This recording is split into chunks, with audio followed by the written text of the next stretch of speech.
कहता है mensuration. Mensuration means क्षेत्रमिति। क्षेत्रमिति में हमको डिफरेंट काइंड्स ऑफ शेप का एरिया, पेरीमीटर, साइड्स सब निकालना पड़ता है, जिसमें से पहले आदमी को सबसे पहले हम लोग को ये जानना चाहिए ट्रायंगल। ट्रायंगल मीन्स त्रिभुज।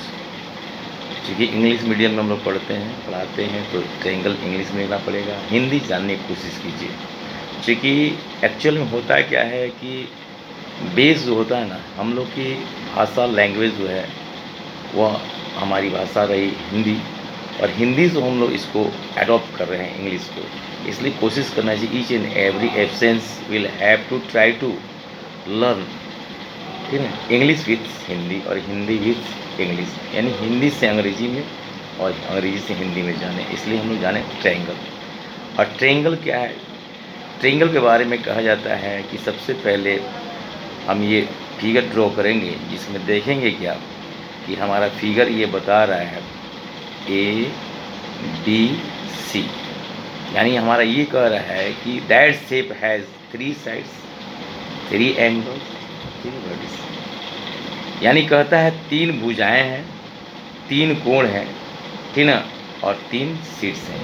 यानी हमारा इस प्रकार के शेप को हम कहते हैं कि that shape has bounded with 3 side is known as a triangle, या that shape is made with the help of the 3 sides with 3 angles is known as a triangle.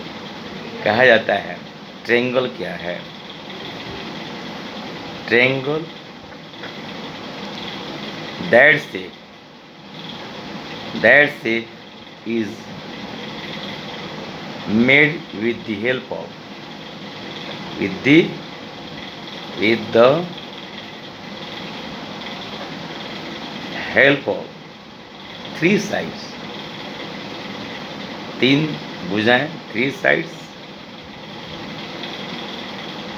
and 3 angles, 3 angles is known as triangle। मानी वह shape, वह आकृति जिसमें 3 भुजाएं होती है, 3 कोण होते हैं और 3 शीर्ष होते हैं, तो उसको हम कहते हैं ट्रायंगल। अब हम यह जानेंगे ट्रायंगल के प्रकार, types of kinds of triangle. तो यहाँ पे चूँकि हमारा क्या होता है, पहला हो गया इक्विलेटरल ट्रायंगल, दूसरा हो गया राइट एंगल, तीसरा हो गया आइसोसेलेस ट्रायंगल। आइसोसेलेस का मतलब होता है कि इक्विलेटरल में वह त्रिभुज जिसकी सभी भुजाएं आपस में बराबर होती है, that is known as the equilateral triangle. But that triangle which has one side is 90, one angle is 90, and longest side is known as the hypotenuse, one is situated on the other perpendicular is known as the right angle triangle। यानी कहने का मतलब हमारा types जब आएंगे तो how many types of triangle on the basis of sides और on the basis of angle. तो हम इस जिक्र कर रहे हैं, हमारे पास इक्विलेटरल ट्रायंगल है, पहला है फर्स्ट। ये अगर हम देखें equilateral triangle, equilateral triangle, equilateral triangle किसे कहते हैं? समबाहु त्रिभुज, इसको कहते हैं समबाहु, समबाहु त्रिभुज। अगर हम देखें सम, सम मीन्स होता है, सम मीन्स एक समान, एक समान। बाहु मीन्स होता है भुजा, बाहु मीन्स भुजा नहीं, और ट्रायंगल त्रिभुज, यानी कहता है हम कह सकते हैं कि वह आकृति, वह त्रिभुज जिसकी सभी भुजा आपस में बराबर होती है। It means on the basis of the figure we can say that this is the equilateral triangle, A B और सी। और इक्विलेटरल ट्रायंगल के लिए हम लोग एक बराबर का साइन देते हैं, इससे माना जाता है कि तीनों भुजाएं बराबर हैं, और ये हम ये खींच देते हैं, इससे साबित होता है यह मेरा एंगल्स हैं। यानी all angles are equal, all angles are equal, नहीं यानी तीनों कोण बराबर होते हैं, एंड हमारा तीनों भुजाएं बराबर, ऑल साइड्स आर इक्वल, यानी वह shape, that shape has equal sides and equal angles is known as a equilateral triangle. हम इसको कैसे डिफाइन कर सकते हैं? डिफिनीशन क्या कहता है कि दैट शेप या that triangle, that triangle which has equal sides and equal angles is known as, is known as, known as equilateral triangle, equilateral triangle। अब इसके बारे में हम जानेंगे इक्विलेटरल ट्रायंगल का एरिया। तो पहला हम चूँकि पहले जानकारी ले लिए कि ट्रायंगल क्या होता है, that shape is made with the help of the three sides and three angles is known as triangle. अब हम ट्रायंगल के प्रकार में देख रहे हैं इक्विलेटरल ट्रायंगल। पहला है इक्विलेटरल ट्रायंगल। तो इक्विलेटरल ट्रायंगल का मतलब होता है इक्वल ट्रायंगल, इक्वल जिस माने कहता है सम, यानी कहता है इक्वल का मतलब हो गया जिसकी भुजाएं समान होती है, एक समान होती है। सम मीन्स एक समान, अब बाहु मीन्स भुजा, जिसकी भुजाएं एक समान होती है उसे हम कह सकते हैं इक्विलेटरल ट्रायंगल। हिंदी में कहते हैं समबाहु त्रिभुज, अंग्रेजी में कहते हैं इक्विलेटरल ट्रायंगल। इसका शेप यहाँ दिया हुआ है।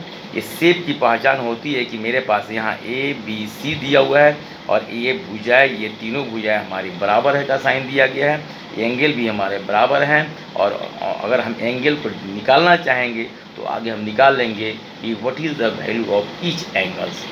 लेकिन पहले तो हम ये जाने ए एंगल ए बराबर एंगल बी बराबर एंगल सी और बराबर ए बी ए सी और बी सी, ये हमारे क्या हो गया, साइड्स हो गए ये हमारे। अब इसका डिफिनीशन क्या कहता है, that triangle which has equal sides and equal angles is known as equilateral triangle.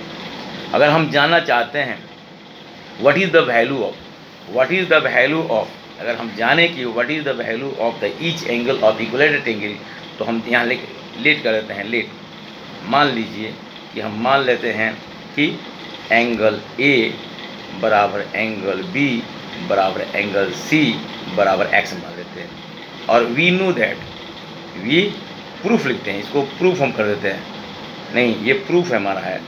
कहता है we know that, we know that angle A plus angle B plus angle C बराबर 180। चूँकि हम जानते हैं किसी भी त्रिभुज के तीनों कोणों का जो सम होता है, योग होता है 180 डिग्री होता है। The sum of any triangle is, the sum of angles of any triangle is 180, यानी किसी भी त्रिभुज के तीनों कोणों का योग 180 डिग्री होता है। हमने पहले ही माना, लेट मीन्स माना एंगल ए बराबर बी बराबर सी बराबर एक्स, तो सब जगह हम पुट कर देते हैं एक्स प्लस एक्स बराबर 180। और इस प्रकार हम देखते हैं कि यह मेरे पास आ गया 3x बराबर 180। देयरफॉर x बराबर 180 बटा 3 कर देते हैं, देन वी कैन गेट, यह हमको मिल जाता है 60 degree. Hence we can write, hence अतः हम लिख सकते हैं हैंस एंगल ए बराबर एंगल बी बराबर एंगल सी बराबर x बराबर 60। It means each angle of equilateral triangle is known as a 60. The value of each angle of equilateral triangle is 60. अब हम लोग जाने अब इसके एरिया के बारे में। अब कुछ हम लोग एरिया जाने कैसे, how can find the area of the equilateral triangle. तो हम जानते हैं कि हमारा जो फॉर्मूला होता है द एरिया ऑफ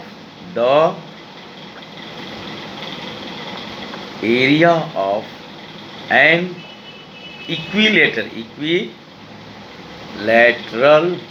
ट्रायंगल बराबर है ना √3/4 मल्टीपुल साइड गुना साइड। इसी को हम लिख सकते हैं √3/4 गुना side square. This is the formula. अब सपोज कीजिए मेरे पास एक क्वेश्चन है, हमारे पास एक क्वेश्चन आ गया कि what is the area of the equilateral triangle. What is the area of an equilateral triangle. Find the value, find the area of, find the area of an equilateral triangle whose one side is 12 centimetre. Now solution हो जाएगा, given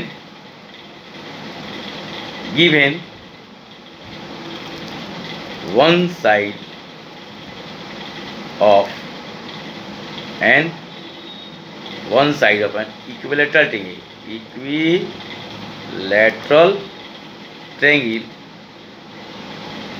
is 12 centimetre. Therefore, area of an equilateral triangle is equal to √3/4 गुने side square. Hence we can write √3/4 multiple 12 multiple 12, 4 से 12 cut जाएगा 3, और on the basis of the multiplication we can write 12 यहाँ 36 यानी 12 3 36 √3 centimetre square. This is the answer. Okay, now we have to find the value of perimeter. अगर हमारे पास दिया रहता है, if we have a question, हमारे पास यदि क्वेश्चन है find the perimeter of, perimeter of an equilateral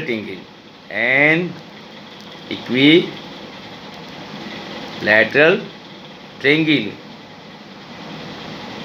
whose one side is 12 centimeter. Now we have to do solution.